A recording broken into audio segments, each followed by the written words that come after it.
Welcome, ladies and gentlemen, to Real Estate Investor MBA.com. At Real Estate Investor MBA, we strive to provide valuable information from various experts within the business and real estate community, covering real-time market and economic information as well as curriculum-level material within various real estate investing niches. We aim to be relevant, straightforward, and forthcoming with actionable information for our community. And here's your hosts, Tejas Gosai and Jeremy Moyer. All right. Hello, ladies and gentlemen. Welcome to Real Estate Investor MBA. My name is Caucus Secretary. We have our website link and everything below. My partner, Jeremy Moyer, is right below me. Hello. And we are super excited to have one of our first guests on the program, the lovely Jennifer Mann. And Jennifer, I'm sorry, I'm going to read a long-winded introduction. Good morning.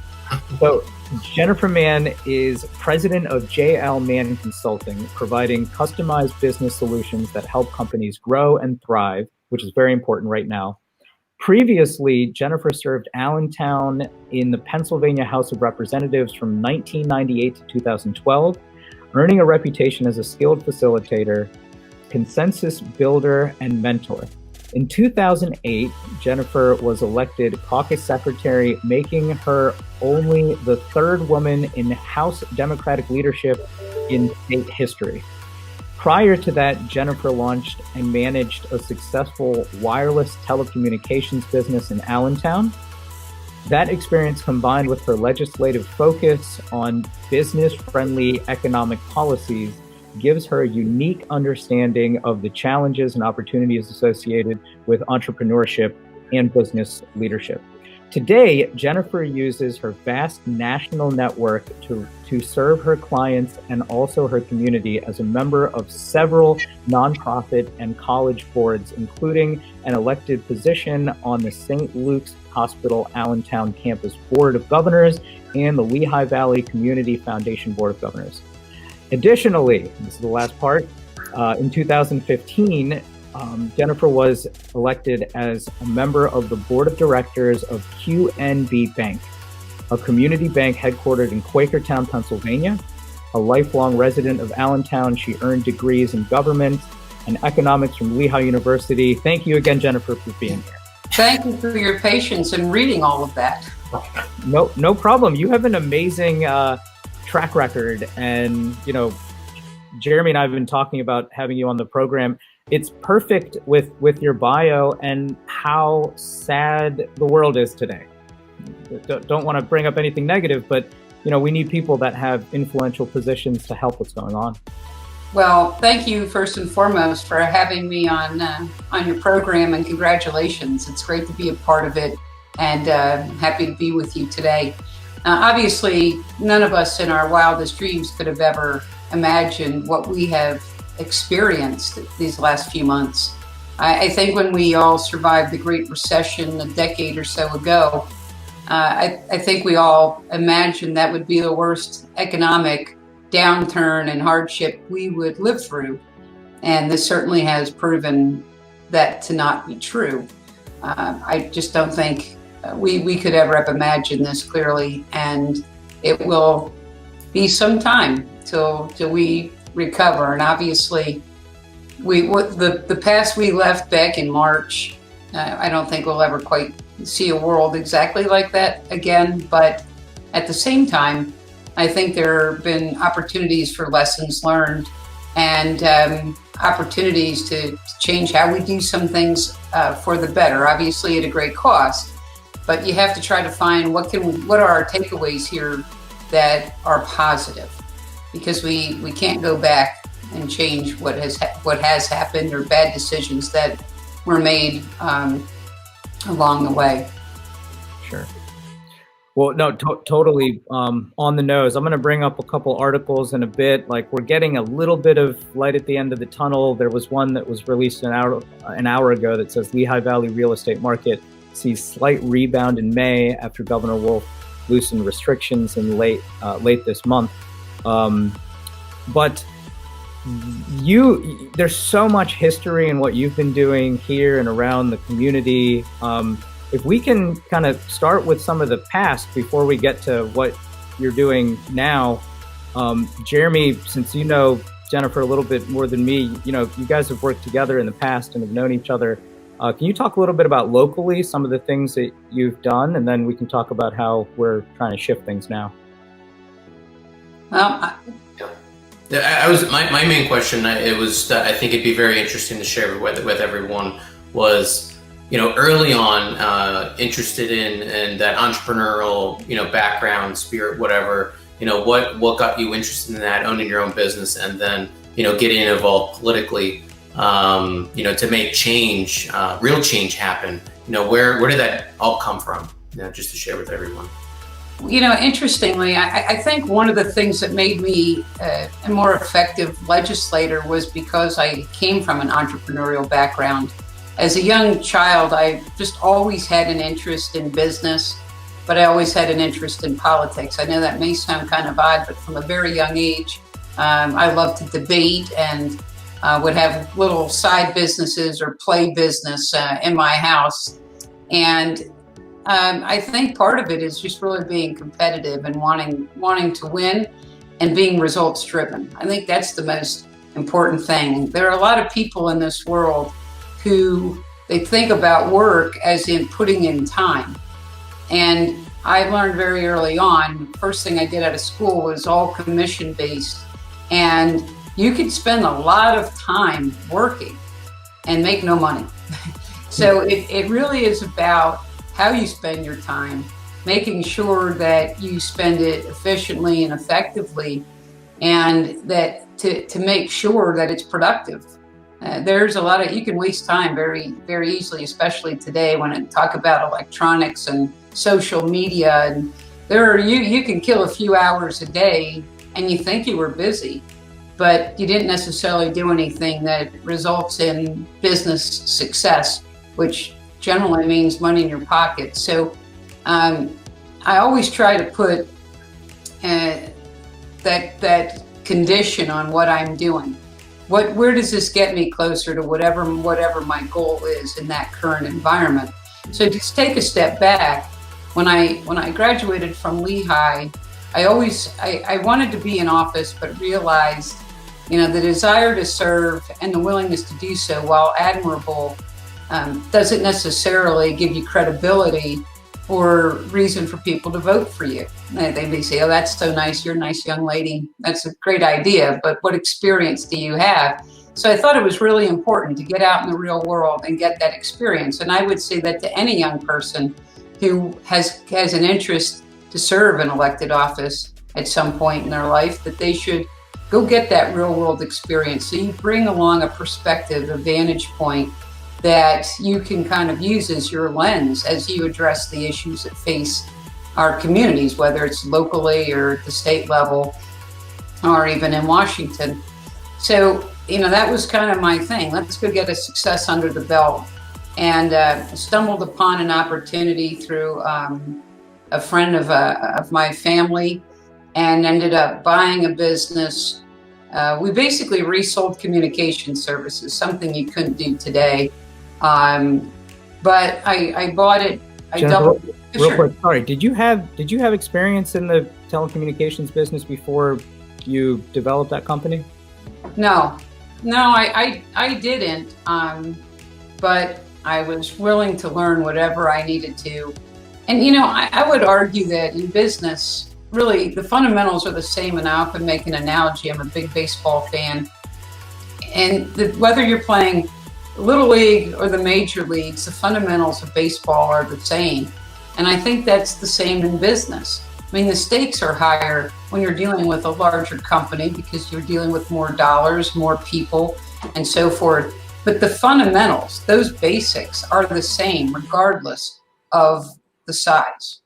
And so it was really more about how do you run a business. And there was a book that I read very early on when I was about to buy the business. A friend of mine gave it to me, and it was by a business writer named Michael Gerber.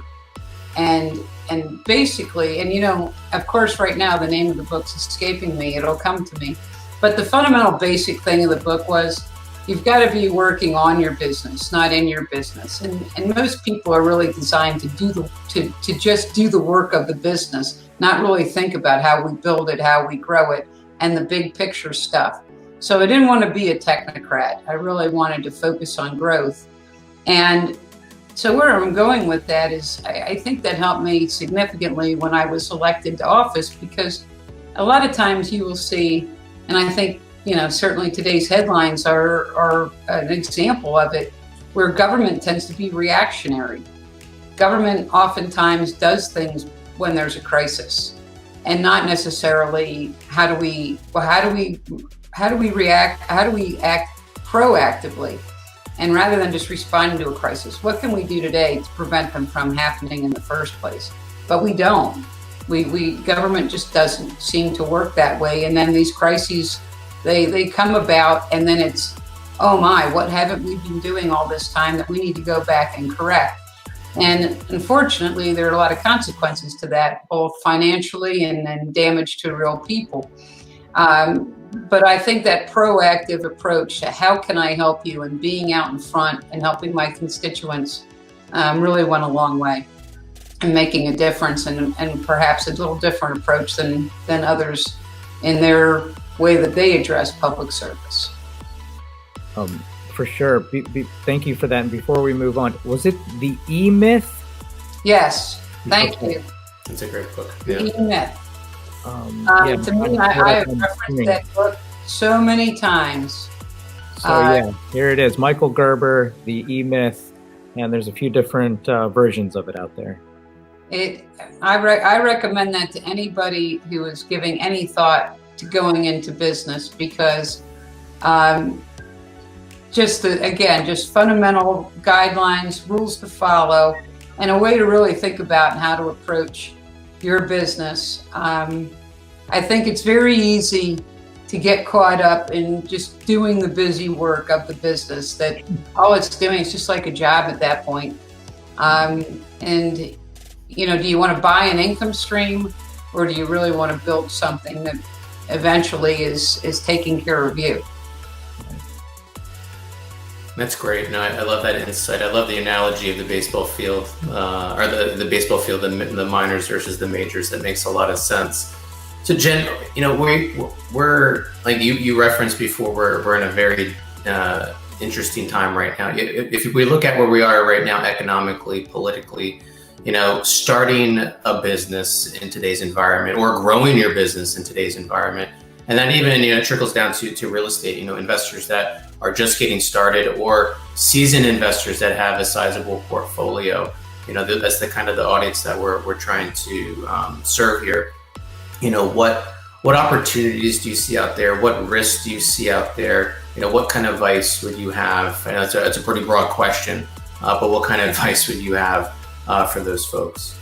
Well, I always think as an investor myself, and certainly I'm not a large scale investor, but in any market, we're always looking for sales, right? I mean, that's another fundamental. It's so funny to me how people are drawn to the stock market, for example, or the real estate market, because prices are high. Yeah. Well, I don't know. It's not really a good winning formula. Let's buy high, and when we get panicked, we sell. Right. So we buy high and sell low is a losing equation. So I never get upset when you see these dips, because they really are opportunity for those who are prepared for it. You've probably heard this variation, but what is luck? It's when preparation meets opportunity. And I think anytime in my life where I've had a success, it's only because I was prepared for it and in a position to take advantage of an opportunity. I think opportunity comes around all the time. The challenge or the problem is that many people don't see it because they're not ready for it.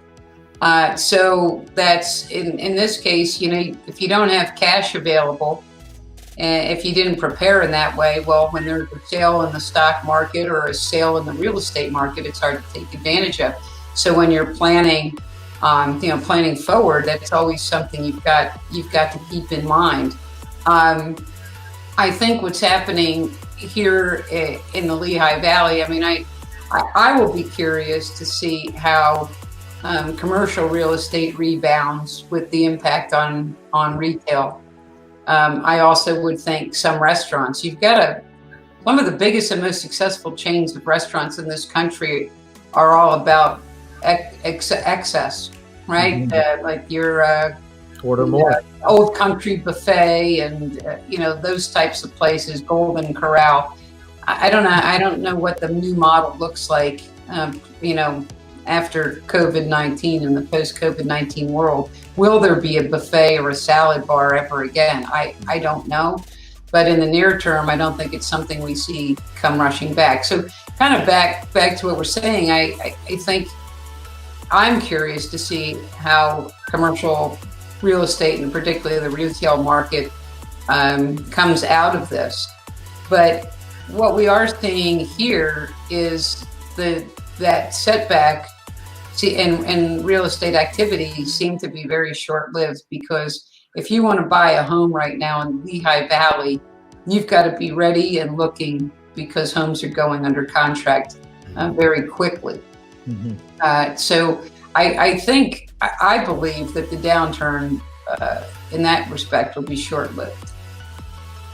Well, let me jump in. So I'm a big data nerd, and I love the articles that come out in the morning, the good ones. I love the beautiful articles with the rosy stuff in there, and I haven't seen that many in a little while, but I do think that they are coming. I think, over the next couple months, the morning call is definitely going to do a good job of pulling this together. But you, Jennifer, you got a different data set than all of us. I mean, you're hearing things from St. Luke's. You have some of these college campuses, the bank, things like that. Like from my perspective, we have a lot of commercial deals, and thank God, our phones have been lighting up over the past few weeks. Jeremy and I have some things going. It's been really good. But there's this kind of, I don't want to say naive, but it's kind of a rude word. Just kind of more risk averse, like population that is like, now's not the time. Maybe next month, maybe the following month. And in my mind, I think those folks are really missing the boat. Like the Lehigh Valley is kind of insulated with how much activity. I don't know if the universities are coming back, but I do know that the hospitals are not stopping their, hospital wars and growing and all those things. So speaking to now a little bit of like the future and you're working with some of these companies, is there really a way to kind of be able to perceive the future? Or is it what you were talking about a minute ago? You just have to be able to know from your previous history and just be able to adapt and turn on a dime. There's no like firm answer, like, hey, do this, do that, try this, you got to get into digital. That's where I'm seeing a lot of people just kind of suffering, I guess. I think, I think the path post-COVID is going to be different depending on the nature of the business, whether it's a large institution such as a hospital or a college university or a small mom and pop. But one of the things that I will say, when you talk about people saying maybe, not this month, maybe next month, I think what's adding to the uncertainty or the higher risk aversion is we're also in a presidential election year. And you can go back, there doesn't need to be a pandemic for people to kind of be holding off. I remember this even, going back to 2016. A lot of that, maybe not today, maybe later. People weren't sure what was going to happen. Were we going to get tax? Was there going to be a tax package? Are there going to be changes as it relates to healthcare? Everybody was just kind of sitting on the pause. And so if anything, maybe the pause button was hit a little bit earlier this year because of COVID. But so I think we shouldn't just think that reluctance or hesitation to proceed is just because of COVID. I do think that the upcoming presidential election is also a significant factor in people just feeling uncertain. And you couldn't have I don't think there's been a bigger dichotomy of politics on the table than we have right now. So if you just take the simple differeces, right? We've got a pretty polarized country, and now you throw in this crisis as it revolves around race and social justice and inequality on top of what was already a divided country. It's a perfect storm for a lot of uncertainty and an unsettled environment. To turn that back, though, I think for those that can see through that, I think there's a lot of opportunity right now. In the Lehigh Valley, we have been somewhat insulated in the sense that there are a lot of projects, big projects that were underway before the pandemic. They're continuing. Road projects are picking up. As I said, the residential market remains hot. Oh yeah. And new large development projects, whether they're retail, commercial, still being announced. So I think for those who are willing to see through the noise, there are plenty of opportunities right now. And one thing I also comment on, the colleges. Most of them have announced they're coming back with some minor adjustments, but they will be students on the campuses of the Lehigh Valley colleges and universities in the fall, which I think is really important, not just for those students, but for our economy. One of my clients is DeSales University, and they've just put that out there as well, that they're going to just revise that fall calendar a little bit, which most schools are doing, but they want to have those kids back, and they will. Yeah, it's funny that you say that. My wife works at Muhlenberg. My partner's wife works at DeSales. A lot of people are waiting for the universities as a big indicator of what's going to happen. There's also just a ton of student housing that is available. Obviously, Lehigh, Muhlenberg, some other places. But no, thank you for that answer. I want to stay on track too. And Jeremy, you had a couple things. If you want to take the next one. Absolutely. Now, I'm a big believer of you're winning or you're learning. Like there's just, in my mind, I'm always moving forward. There's no losing, even if it's a bad day. If you have something that's not happening the way you wanted to, you're learning from that experience. So I would say over the last few months, there's been a lot of learning, at least in our economy, locally or nationally. One thing that I always look to put in, you've mentioned, Jen, working on your business instead of in your business early on, which I love that insight. Risk mitigation. I'm a big how to remove risk from anything that you do, to try to systematize that. So if risk mitigation plans within businesses today, do you see businesses implementing that? Either, they're used to receiving income from this source, maybe they need to broaden that or broaden the way that they earn their income. Do you see clients that you work with are looking into that, especially in today's environment? And if so, if you can provide just maybe a couple examples. Well, one of the things that I would suggest is that, again, it depends on the type of business. We've actually seen growth at the bank, in large part because if you've ever tried to switch banks, that is not an easy undertaking, right? Because today we have so many things that come out automatically from, a debit card or your bank account directly, and it takes time. And all of a sudden people said, I have the time now that I could do this, right? A lot of us went and got to those tasks we've been putting off forever. And that is one of them. So I think if you can capitalize on that, that, and market in such a way and say, hey, now you've got the time. But I think from a mitigation, you're going to see companies are going to change how they operate. We've already seen some companies saying that some employees can work from home forever if that's what they want to do, or some kind of hybrid, which obviously reduces your costs as far as office space equipment, furniture, so forth.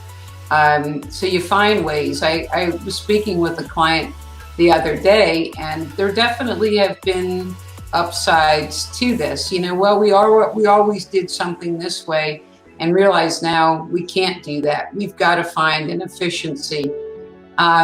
Nobody ever likes to thin down their workforce because that's real people and real lives. And there's probably a few things you could do in this world that has a larger impact on somebody's life than getting them employment. Right? I mean, if you're not employed, that's a complete upheaval of your world.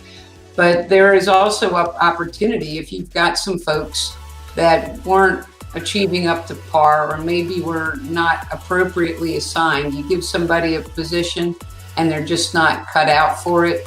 It's an opportunity to restructure some things, and unfortunately sometimes that means eliminate some positions, but you've got to constantly be retooling, and if you aren't doing that, you're going to fall behind, because the pace today is so quick. And while a pandemic sort of slowed everything down, for many businesses there was more work involved, because they're trying to scramble and make the adjustments so that they can continue to operate, or that that they can continue to operate in some way. I mean, we saw it in the restaurant business. Maybe that's the most obvious example that most people could relate to. Places that never did any kind of takeout had to come up with, how can we do this? Family style meals, the curbside pickup, delivery. We saw some places do social distancing. You can eat in your tailgate, bring your own chairs and your own table, and come and eat in our parking lot. Right. But we saw people get really, really creative, and I think we'll continue to see some of that from the restaurant business. And I think we'll continue to see that type of creativity. I think it'll be a long time till our world looks as if COVID never happened. It's going to be many years. Those cuts definitely ran deep. Yeah, I agree with that sentiment and thought process.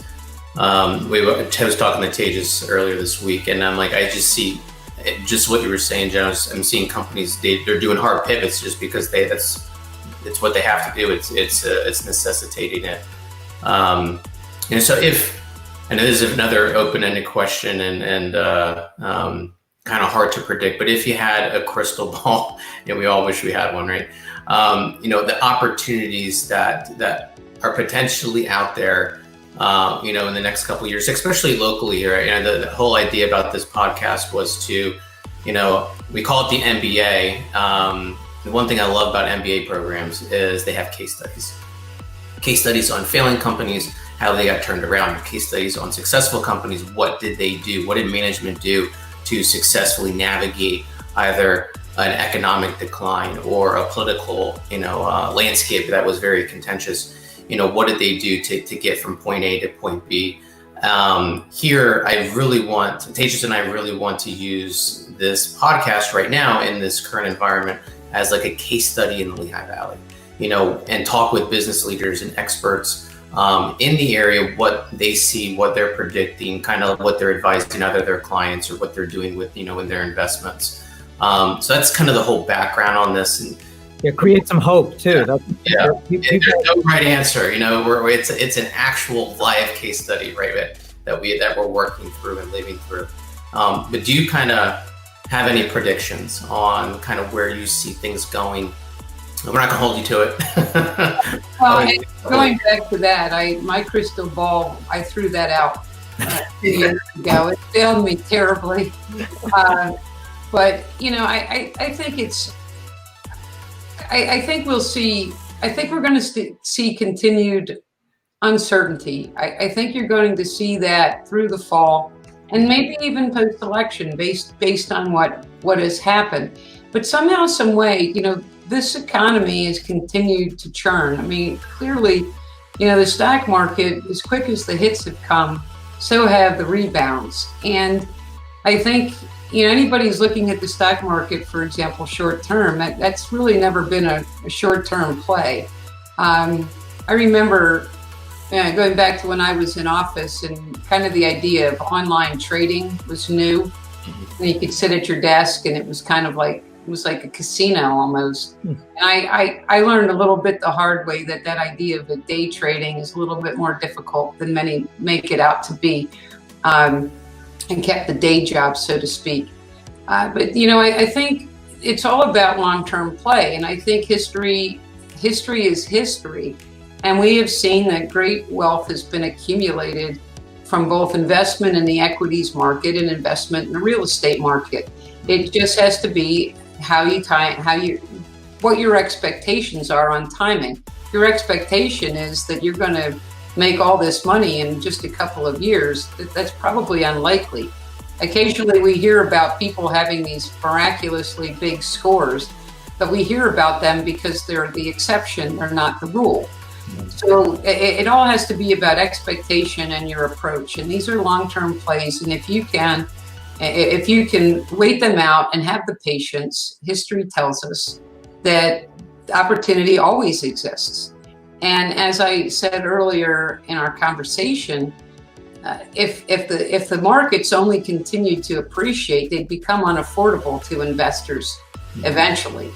You need to have the downturns in the market to make things more affordable, or at least to stabilize, and I call it kind of hit the reset button a little bit. So opportunities, they're here, they're around us, they always will be. We just have to have the patience and sometimes the creativity to do those pivots in order to make those adjustments and to get through. But if you're willing to be patient and be smart about it, I think it's always a winning formula. That's awesome. We got to start wrapping up a little bit. I have a couple fun questions, Jennifer. Okay. So, first, what is your favorite restaurant in Allentown, Bethlehem, or Easton, pre or post COVID, if you don't mind sharing? Well, I'm probably pretty much a creature of habit. I think so many of us are, but Grill 3501 is very close by to my home, and I kind of call it the cafeteria. I'm a frequenter for lunch or a drink, and in fact, I'll be having dinner there tonight. So nice. Celebrating a friend's birthday. So yeah, it's a safe distance away. It's convenient, and they do a great job every time. Awesome. Thank you for that. And then if somebody wanted to get a hold of you for consulting, we have some of your information. Do you want to give an email or website?